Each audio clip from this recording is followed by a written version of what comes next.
claquete, luz, câmara, filosofia. A pergunta é: razão e emoção, aliadas ou inimigas? Eu vou colocar um ponto de vista, sabendo que pode ter outros até divergentes desse.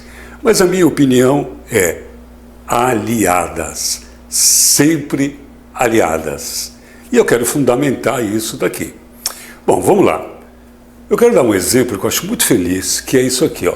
Isto é um cérebro. E eu quero definir o cérebro agora sobre a lente ontofilogenética. O que é isso? Ontofilogenia.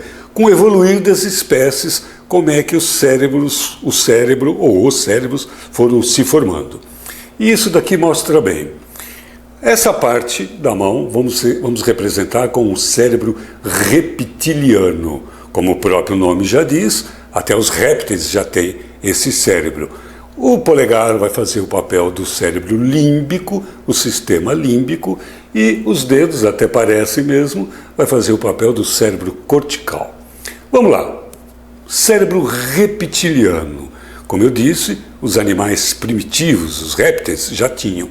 Ali está guardado toda a nossa vida instintiva, ou grande parte dela, daquilo que nos é mais animal, que garante a nossa vida, não é?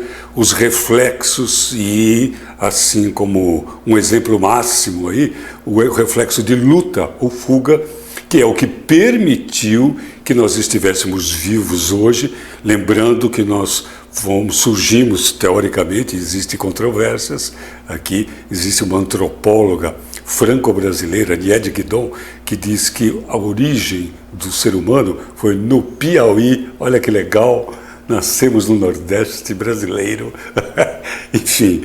Mas o senso é que nós surgimos nas savanas africanas e lá nós tínhamos então que caçar para sobreviver, para nos alimentar e ficar com um olho no tigre dente de sabre para não ser almoço do cara.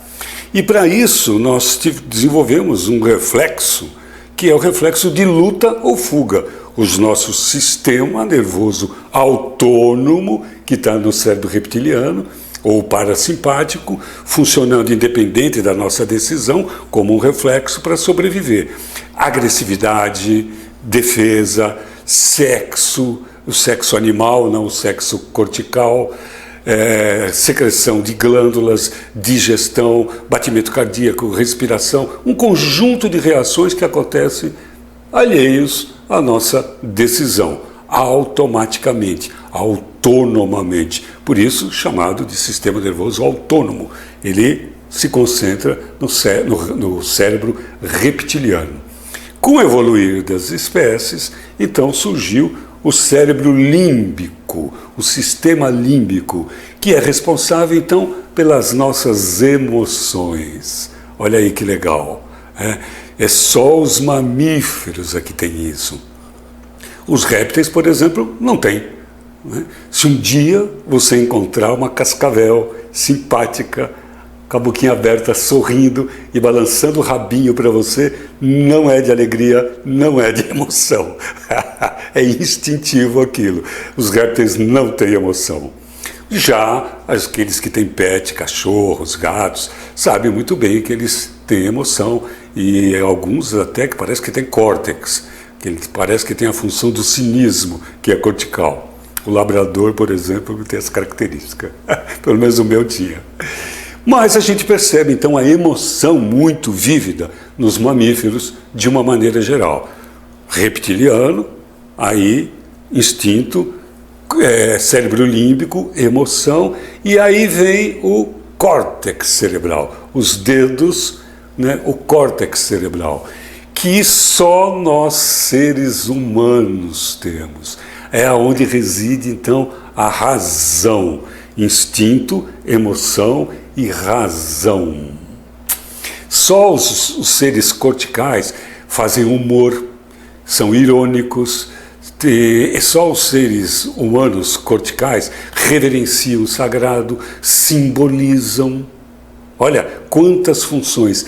Isso nos define assim como seres muito, muito diferentes de todos os outros animais. Há quem classifique os reinos em reino mineral, em reino vegetal e em reino animal. Tá, há quem divida os reinos também em 4. O reino mineral, o reino vegetal, o reino animal e o reino hominal, separando os homens, né, os seres humanos, de todos os outros animais. Por quê? Por conta dessa característica cortical que é aonde reside a razão. Mas mesmo falando de razão, cabe aí um parêntese para definir melhor o que é razão. Porque existe, a gente usa esse termo, pelo menos na nossa língua, usamos razão por um apêndice do ego, que não tem nada a ver com a razão filosófica. Né? É aquela assim, não, eu tenho razão. Não, os meus argumentos provam que eu tenho razão. Isso é um apêndice do ego. E assim, a gente poderia fazer aqui uma brincadeira com essa palavra, dizer então que esse tipo de razão é um grande raso, que não tem nenhuma profundidade. Mas o tema de hoje fala da razão filosófica, daquilo que nos distancia dos outros animais. Mas eu disse que emoção e razão, elas estão sempre alinhadas neste ponto de vista, como um veículo e um motor.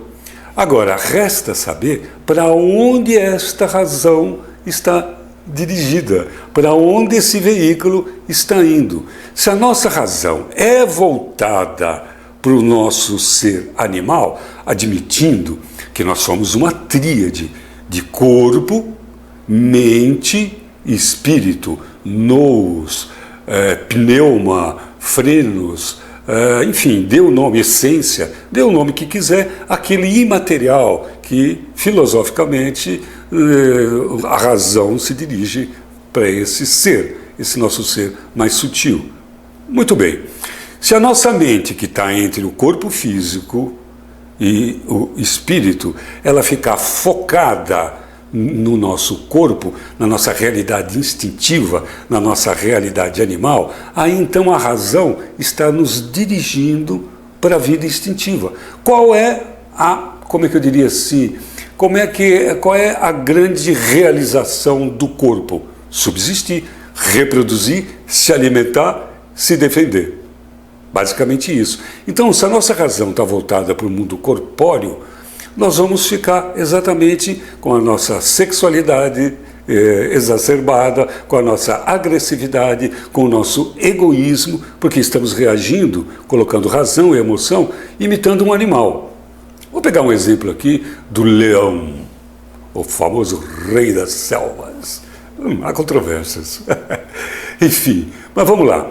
Um leão, um alfa, um macho alfa, quando ele vê, por exemplo, uma ninhada de leõezinhos da sua espécie, porém não seus descendentes, ele vai lá e mata esses leõezinhos, exatamente matar esses leões, esses filhotes, faz com que a sua mãe entre novamente no cio, para que ele possa então lançar os seus genes para sua perpetuar a sua espécie. Não só a sua espécie, mas no caso a sua linhagem.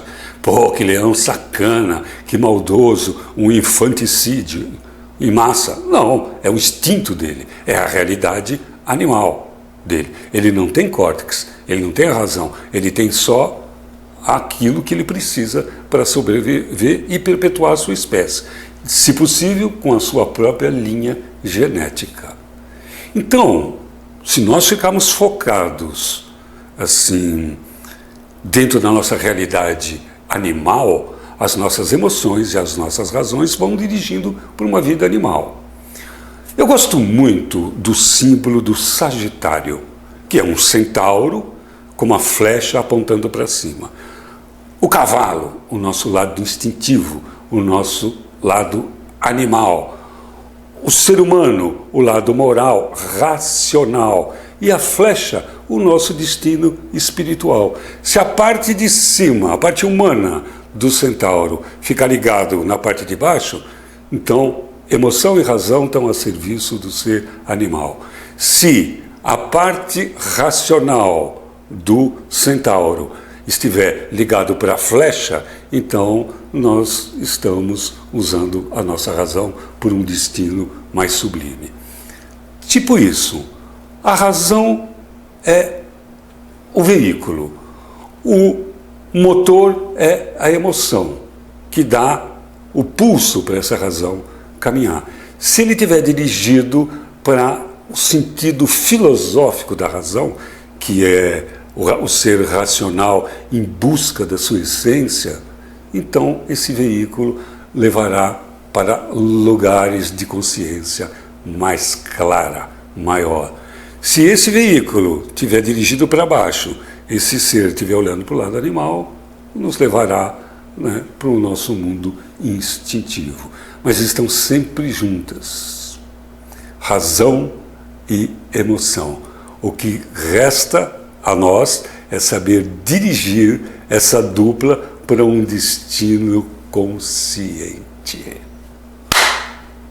É um ponto de vista. Qual é o seu? Beleza? Até a próxima.